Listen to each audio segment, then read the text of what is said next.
But ఈ story మీద base అయి తీస్తున్న ఈ సినిమాలోకి మధ్యలో రాముడి క్యారెక్టర్ ఎందుకు వచ్చింది? సో ట్రైలర్ చూసిన వాళ్ళందరికీ ఒక డౌట్ ఉండొచ్చు, రాముడికి, అశోకుడికి, బుద్ధుడికి వీళ్ళందరికీ మధ్య ఉన్న సంబంధం ఏంటి అనేది.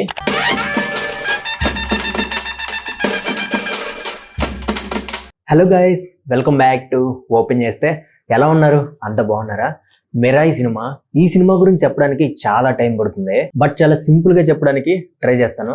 నేనే ఒక 5 to 10 minutes ఈ వీడియో చేయడానికి ఒక 2 days టైం పట్టింది. ఫస్ట్ మిరాయి సినిమాకి సంబంధించిన గ్లిమ్స్ దగ్గర నుంచి టీజర్, ట్రైలర్, సో ఇవన్నీ మళ్ళీ ఒకసారి చూసి ఈ కాన్సెప్ట్ కి సంబంధించి నాకు తెలిసిన విషయాల గురించి ఇంకా కరెక్ట్ గా తెలుసుకొని అన్ని కూడా ఒకసారి రివైజ్ చేసుకుని ఈ వీడియో చేయడానికి ఒక 2 days టైం పట్టింది. సో ఒక 5 minutes వీడియో చేయడానికి నాకు ఇంత టైం పట్టింది. అలాంటిది ఈ సినిమా డైరెక్టర్ కార్తిక్ ఘట్టమనేని గారు ఈ సినిమా స్క్రిప్ట్ గురించి 5 years వర్క్ చేశాము అని చెప్పారు. సో వాళ్ళు పడ్డ ఆ 5 years కష్టం ఈ ట్రైలర్ లో క్లియర్ గా కనిపించింది. ఫస్ట్ ఆఫ్ ఆల్ ట్రైలర్ అయితే చాలా బాగుంది, విజువల్స్ బాగున్నాయి, గ్రాఫిక్స్, విఎఫ్ఎక్స్ టాప్ నాచ్ లో ఉన్నాయి, లొకేషన్స్ కూడా చాలా బాగున్నాయి. ఇక్కడ పర్టికులర్ గా లొకేషన్స్ గురించి మాట్లాడుకోవాలి. మీరు ఒకసారి ఈ మిరాయి సినిమాకి సంబంధించిన గ్లిమ్స్ దగ్గర నుంచి టీజర్, ట్రైలర్ ఒక్కసారి అబ్జర్వ్ చేయండి. వీటన్నింటిలో కూడా చాలా వేరియేషన్స్ ఉన్నాయి. లొకేషన్స్ లో హిమాలయాలు చూపించారు, ఈజిప్ట్ పిరమిడ్స్ చూపించారు, చైనా, టిబెట్ ఆ ఏరియాలో ఉండే కొన్ని లొకేషన్స్ కూడా చూపించారు. సో దీన్ని బట్టి మనకి ఏం అర్థమవుతుందంటే చాలా బిగ్ అడ్వెంచరస్ జర్నీయే ఉంది ఈ సినిమాలో. కాన్సెప్ట్ అయితే చాలా ఇంట్రెస్టింగ్ గా ఉంది నాకు.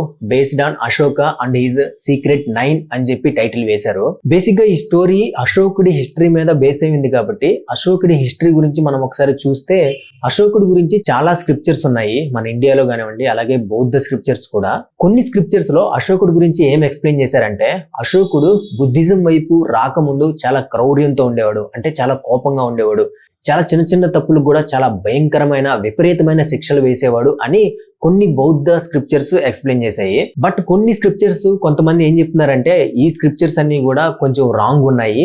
ఎందుకంటే వాళ్ళు బుద్ధిజం ని ప్రమోట్ చేసుకోవడానికి, అంటే బుద్ధిజం అనేది చాలా పవర్ఫుల్, చాలా ఎఫెక్ట్ చూపిస్తుంది అనేది వాళ్ళు చెప్పడానికి ఇంత క్రౌర్యుడైన క్రూరమైన వ్యక్తి చాలా పీస్ఫుల్ గా మారాడు అని చెప్పడానికి వాళ్ళు అశోకుడి చరిత్రని కొంచెం మ్యానిపులేట్ చేశారు. అంటే అతను చాలా క్రౌర్యంతో ఉండేవాడు, చాలా కోపంతో ఉండేవాడు, చాలా విపరీతమైన శిక్షలు వేసేవాడు అని చెప్పారు అని కొంతమంది కూడా ఒక వర్షన్ చెప్తున్నారు. సో వాటిల్లో ఎంతవరకు కరెక్ట్ ఉంది, ఎంతవరకు తప్పు ఉంది అనేది మనకైతే క్లారిటీగా తెలియదు. సో అది పక్కన పెట్టేస్తే బేసిక్ గా మనకు తెలిసిన అశోకుడి స్టోరీ గురించి చెప్పాలంటే, అంటే అశోకుడు బుద్ధిజం వైపు ఎలా మారాడు అంటే దానికి మెయిన్ రీజన్ కళింగ యుద్ధం. అశోకుడు మౌర్య సామ్రాజ్యంలో మగధ డైనెస్టీలో చాలా గొప్ప వారియర్. అతను పరిపాలించిన టైంలో ఆల్మోస్ట్ భరతఖండం మొత్తం అతని పరిపాలనలో ఉండేది. కానీ కళింగ అనే ఒక ఇండిపెండెంట్ కింగ్డమ్, స్వతంత్ర రాజ్యం అతని కింద ఉండేది కాదు. వాళ్ళు ఒక స్వతంత్ర రాజ్యంగా ఉండి తమను తామే పరిపాలించుకుంటూ ఉండేవాళ్ళు. ఈ కళింగ కింగ్డమ్ అంటే ఇప్పుడు ప్రెజెంట్ ఒడిస్సా అండ్ అలాగే ఉత్తర ఆంధ్రప్రదేశ్ లోని కొన్ని భూభాగాలు కలిసి ఉండేవి.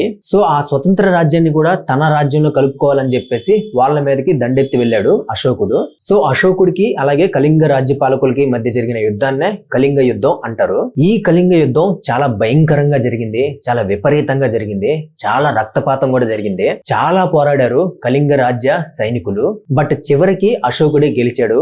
కానీ ఆ యుద్ధంలో 1,00,000 మంది చనిపోయారు, 1,50,000 మంది క్షతగాత్రులయ్యారు, అంటే గాయాల పాలయ్యారు, వాళ్ళ మనుషుల్ని కోల్పోయారు, నిరాశ్రయులయ్యారు. ఈ కళింగ యుద్ధాన్ని మన ఇండియన్ హిస్టరీలోనే ఒక డెడ్లియెస్ట్ వార్ అని కూడా చెప్తూ ఉంటారు. సో ఇంత రక్తపాతం, ఇంత మంది చనిపోవడాన్ని చూసిన అశోకుడి మనసు చలించింది. సో అక్కడి నుంచి అశోకుడు మారడం స్టార్ట్ చేశాడు, అతని ట్రాన్స్ఫర్మేషన్ స్టార్ట్ అయింది. మెల్లిగా అశోకుడు బుద్ధిజం వైపు అట్రాక్ట్ అయ్యాడు. దాంతో అశోకుడు ఈ కళింగ యుద్ధం అనేది ఎలా జరిగింది, దాని వల్ల వచ్చిన పరిణామాలు ఏంటి, దాని ఎఫెక్ట్ తన మీద ఎలా చూపించింది, తన ట్రాన్స్ఫర్మేషన్ ఎలా జరిగింది అనేది శిలాశాసనాల మీద రాయించి భరతఖండం మొత్తం డిస్ట్రిబ్యూట్ చేశాడు.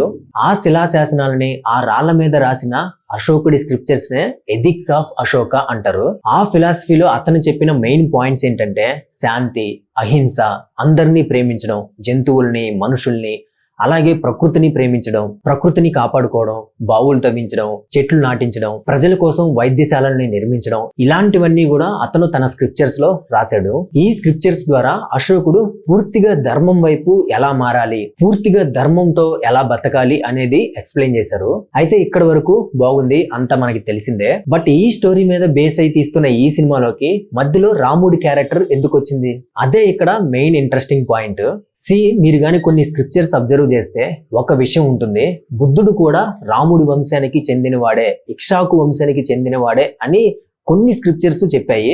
అందులో ఎంతవరకు నిజం ఉంది నిజం లేదు అనేది మనకి అంత క్లారిటీగా కూడా తెలియదు. బట్ ఈ థియరీ కూడా ఉంది. బుద్ధుడు కూడా రాముడి ఫ్యామిలీ ట్రీకి, అంటే రాముడు ఇక్ష్వాకు ఫ్యామిలీ లీనేజ్ కి చెందినవాడే అని ఉంది. సో ఈ పాయింట్ ఆఫ్ వ్యూలో మనం అబ్జర్వ్ చేస్తే ఒక చిన్న వైల్డ్ గెస్ తీసుకుంటే ఈ సినిమా స్టోరీ ఎలా ఉంటుంది అనే దాన్ని, అశోకుడు ఆల్రెడీ చెప్పాను ఎథిక్స్ ఆఫ్ అశోక అని కొన్ని స్క్రిప్చర్స్ రాశాడు అని. అందులో ఒక మనిషి ధర్మాన్ని పాటించడం ద్వారా దేవుడుగా ఎలా మారతాడు అనేది ఒక మహా జ్ఞానం అందులో రాశాడు. ఆ జ్ఞానం మొత్తాన్ని 9 బుక్స్ గా డివైడ్ చేశాడు. ఆ బుక్స్ అన్నింటినీ తరతరాలుగా ఒక్కొక్క యోధుడు కాపాడుకుంటూ వస్తున్నాడు.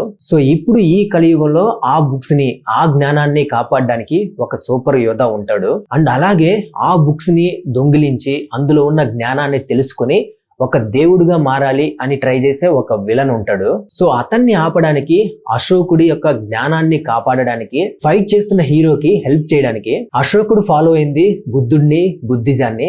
ఆ బుద్ధుడు రాముడి వంశానికి, ఇక్ష్వాకు వంశానికి చెందినవాడు కాబట్టి, ఆ లీనేజ్ కి చెందినవాడు కాబట్టి దాన్ని కాపాడడానికి రాముడే వస్తాడు. సో ట్రైలర్ చూసిన వాళ్ళందరికీ ఒక డౌట్ ఉండొచ్చు, రాముడికి, అశోకుడికి, బుద్ధుడికి వీళ్ళందరికీ మధ్య ఉన్న సంబంధం ఏంటి అనేది.